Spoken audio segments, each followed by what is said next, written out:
నమ్మలేదు నాన్న, అమ్మాయి విష్ణుని ఎప్పుడు నమ్మదు. సరే, ఇక్కడ ఇంకొక విషయం, మీరు వర్షిణిని పూర్తిగా నాకు ఇచ్చేయండి, బాండ్ పేపర్ మీద సంతకం చేయండి, నేను 3 కోట్ల రూపాయలు మీకు ఇస్తానని చెప్పి చెక్కు రాసిచ్చారా?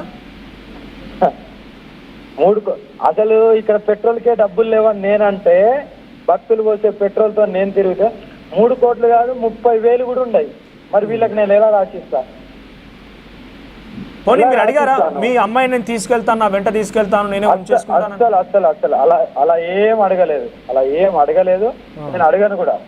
ఆమెకు నా దగ్గర దీక్ష తీసుకోవాలని ఉండే, ఆమె మనస్ఫూర్తిగా వచ్చింది, నేను ఆహ్వానించాను. హైదరాబాద్ దాకా వచ్చిన తర్వాత కంపల్సరీ నన్ను నమ్మి ఒక ఆడపిల్ల వచ్చింది కాబట్టి నేను తీసుకెళ్ళిన. నేను మళ్ళీ చెప్తున్నా కదా, ఆమె వచ్చింది, నేను దీక్ష ఇవ్వడానికి రెడీ అయ్యాను, తీసుకెళ్ళాను, స్వతహాగా వచ్చింది. అమ్మ మళ్ళీ వెళ్ళింది, మళ్ళీ వస్తానా కూడా నేను ఆహ్వానిస్తాను. ఆమె కాదు, ఇప్పుడు చాలా మంది, ఇప్పుడు నా నెంబర్ అందరి దగ్గరికి వెళ్ళిపోయింది. ఇప్పుడు అందరు కాల్ చేసి అమ్మ నేను కూడా వస్తానంటే మీరు అందరు రావచ్చు. కానీ నాకు నా వెనకాల తిరగాలంటే ఎలిగేషన్స్ ఉంటాయి, నా పోరాటం వేరు, నేను వేరు, అన్నిటికీ తట్టుకుంటాను. కాదు ఇక్కడ ఏమంటున్నా, ఒకసారి మీరు ఫస్ట్ గారు వచ్చినప్పుడు ఒక ఉద్యమం కోసం, సనాతన ధర్మం కోసం, దేవాలయాల రక్షణల కోసం, ఆడపిల్లపై అత్యాచారాల కోసం, పోరాటం కోసం వచ్చిన మీరు ఎందుకు ఒక వర్షిణి దగ్గర ఆగిపోతున్నారు? వర్షిణి అనే ఒక పదం కనుక మీ దగ్గర లేకపోతే, ఒక నిమిషం, నేను ఆ క్వశ్చన్ కంప్లీట్ చేయనివ్వండి. వర్షిణి వెళ్ళిపోయిందని నా పూజలు ఆగినాయా, లేకుంటే నా జర్నీ ఆగిందా? ఆగలే కదా. ఎగ్జాక్ట్ అదే అంటున్నా. ఇప్పుడు వర్షిణి దగ్గర ఎందుకు స్టక్ అవ్వాలి? వర్షిణి అనే పదం వచ్చింది కాబట్టి చాలా మంది అనుమానం వ్యక్తం చేస్తున్నారు, ఆరోపణలు చేస్తున్నారు. ఆ ఫ్యామిలీ కూడా మీపై ఆరోపణలు చేస్తుందంటే వర్షిణి కారణంగానే కదా. వర్షిణి లేకపోయి ఉంటే మీపై ఆరోపణలు వచ్చేవే కాదు, ఇన్ని డబ్బులు నేను చెప్పేవారే కాదు. ఏకంగా మీరు ఒక అమ్మాయిని కొనుగోలు చేయాలని చెప్పి తల్లిదండ్రులు చెప్తున్నారు. ఆ ప్రయత్నం చేశారా? కాదు నాన్న, నేను కొనుగోలు చేయాలంటే మరి ఎన్నో కొనుగోలు చేస్తా. ఓకేనా? అన్ని కోట్లు అవి అన్నీ ఉంటే నా తల్లిదండ్రులకి ఫస్ట్ మంచిగా చేయించుకొని నేను కూడా ఏదన్నా ఆశ్రమం పెట్టుకొని హ్యాపీగా అన్నే కూర్చొని ఉండేటోని. అది అలాంటి ఆలోచనలు లేవు. వాళ్ళు అన్నది పూజల విషయంలో అయితే నేను ఒప్పుకుంటాను. నేను పూజలకు వెళ్తుంటాను, వస్తుంటాను. నన్ను పిలుస్తారు, నేను 100% నేను వెళ్తాను, శ్మశానాలలో పూజలు చేస్తాను. ఇది వాస్తవం.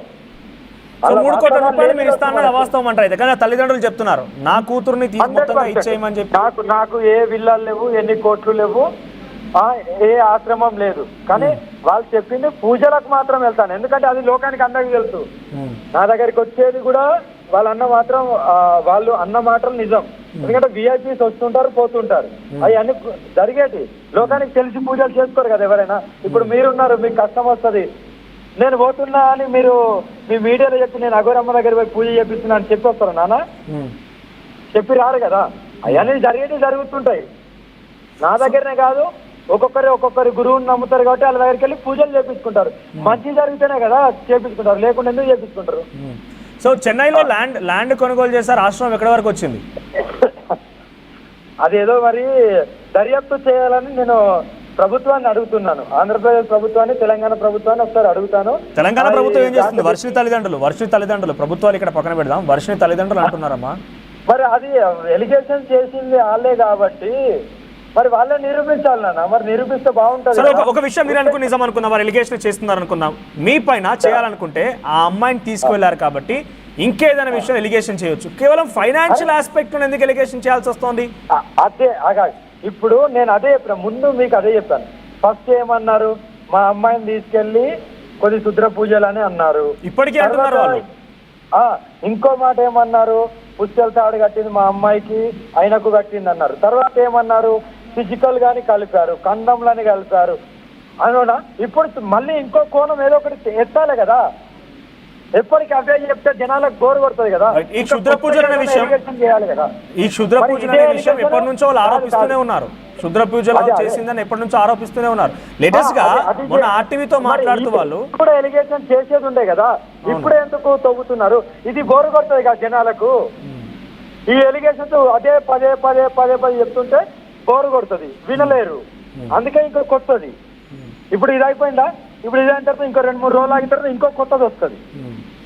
ఇంకా కామన్, ఇంకా ఎలిగేషన్ వేసేవారు వేస్తూనే ఉంటారు. ఇప్పుడు వాళ్ళ కూతురు వాళ్ళ దగ్గరకు వచ్చేసింది, అయినా కూడా ఇంకా మీపై ఆరోపణలు చేయడం గల కారణం ఏంటి? మీకు ఒక విషయం చెప్పండి, చెన్నైలో 50 లక్షల రూపాయలు పెట్టి నేను ల్యాండ్ కొన్నాను, ఆశ్రమం కట్టించబోతున్నాను, చెక్ పవర్ మొత్తానికి ఆ వర్షినికి ఇవ్వబోతున్నాను మీరు అన్నారు లేదా? నేను అనలేదు నాన్న.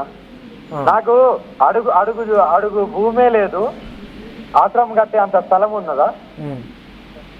ఒకసారి మీకు నేను అది కూడా ట్రై చేస్తా. వర్షిని కూడా అనేది మాట.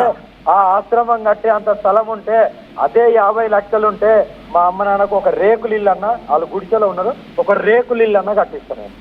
అఘోరి గారు, ఈ మాటలు కేవలం వర్షిని తల్లిదండ్రులే కాదు, వర్షిని కూడా అనింది అఘోరి అమ్మ త్వరలో ఆశ్రమం కట్టబోతున్నారు, నేను అక్కడే సాధన నేర్చుకుంటాను అని చెప్పి వర్షిని కూడా చెప్పింది. కట్టబోతున్నా అని వర్షిని అన్నదో లేదో నాకు తెలియదు, కానీ నేను మన ఆర్టీవీ తరఫున చెప్తాను. ఇన్ని ఎలిగేషన్స్ వస్తున్నాయి కదా, నేను మొన్ననే అన్నాను. ఎవరు మన దాంట్లో ఒక యాంకర్ అడిగితే, నాన్న ఎక్కడో ఒక చాలా గుడి చేసుకొని ఆగిపోతా, ఇంకా ఇన్ని ఎలిగేషన్స్ ఈ తిరుగుడు నాతోని కాదు, త్వరలోనే ఒక చిన్న గుడిస అని నేనే చెప్పాను. కానీ ఆశ్రమం అని నేను ఎక్కడన్నా నేను ఆశ్రమం పెట్టాను కూడా. వర్షిని చెప్పిన మాట ఇది, ఆశ్రమం కట్టబోతున్నారు, చాలా మంది నాలా నేర్చుకునే వాళ్ళు రాబోతున్నారు, అఘోరి అమ్మ దగ్గర చెప్పింది మాట. చాలా మంది భక్తులు ఫోన్ చేసి, అమ్మ ఆ గుడిసెకి ఏదో స్థలం నేను ఇస్తామ్మా, ఇక్కడ కూర్చో, మా ఊర్లో కూర్చో, మా కాడ కూర్చో అమ్మా అని అంటున్నారు. నేను కూడా వాళ్ళు ఇస్తున్నారు కానీ నాకు ఏం అవసరం లేదు. ఓకేనా, ఒక చిన్న గుడిసె ఎంత ఉంటుందో అంతే, జస్ట్ 100 గజాసా 150 గజాసా, అందులోనే ఒక చిన్న రూమ్ లాగా వేసుకొని నా కార్లో ఉన్న అన్ని అక్కడ ఉండి ప్రాణ ప్రతిష్టాపన చేసుకొని. ఇంకొక విషయం ఇక్కడ అఘోరి అమ్మ దగ్గర ఎప్పుడు చూసినా కొన్ని లక్షల కొద్ది లిక్విడ్ క్యాష్ ఉంటుంది. అఘోరి అమ్మ దగ్గర ఎప్పుడు చూసినా లక్షల కొద్ది హ్యాండ్ క్యాష్ ఉంటుంది. మీ దగ్గర హ్యాండ్ క్యాష్ ఎంత ఉంది ఇప్పుడు? ఇప్పుడు 2-3 వేలు ఉన్నాయి నాన్న. మీకు అసలు ఇక్కడ డౌట్ ఏంటంటే, చాలా మంది కామెంట్ చేస్తున్నారు, అసలు ఫైనాన్షియల్ సోర్స్ ఏంటి అసలు? అఘోరి అమ్మకి ఫైనాన్షియల్ సోర్స్ ఎక్కడి నుంచి? నేను మొన్ననే చెప్పాను ఇంటర్వ్యూలో, నా బ్యాంక్ అకౌంట్లు ఇస్తాను. ఓకేనా, అది ఇస్తాను, అది పక్కన పెడితే నేను ఇస్తాను 100%. నేను మాట అంటే మాట మీద ఉండేదాన్ని, నా ప్రాణం పోయినా సరే మాట తప్పను. నాకు పెట్రోలు కాళీమాత మీదొట్టు, పెట్రోల్ పోపించేది భక్తులే, భోజనానికి ఇంటికి పిలిచేది భక్తులే, అదే నా కారు నడిచేది అది. ఇంకా దీనికంటే ఎక్కువ నేను ఏం చెప్పలేను కూడా.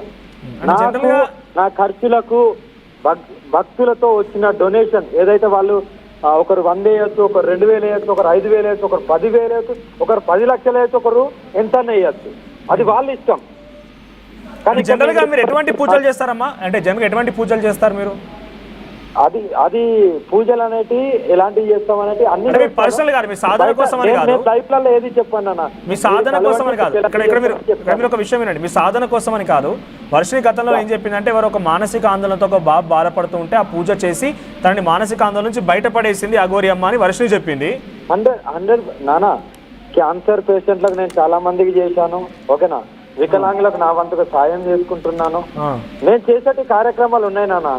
ఓకేనా, సో అదంతా సేవగానే ఉంటుందా? డబ్బులు తీసుకుంటారా? 100% సేవనే నాన్న. డబ్బు అయితే ఈ పాటికి నేను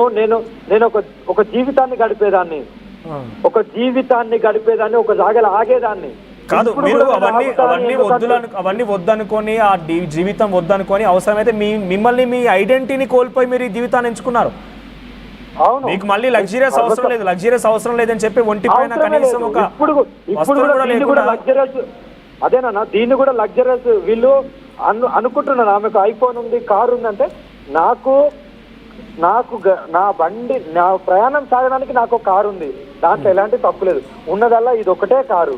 ఓకేనా, మరి ఫోన్ అనేది కంపల్సరీ ఉండాలి, అది నేను వాడుతున్నాను, దాంట్లో ఎలాంటి ఇబ్బంది లేదు. ఈ రెండింటిని చూసి అమ్మో కోట్లు ఉన్నాయి కావచ్చు.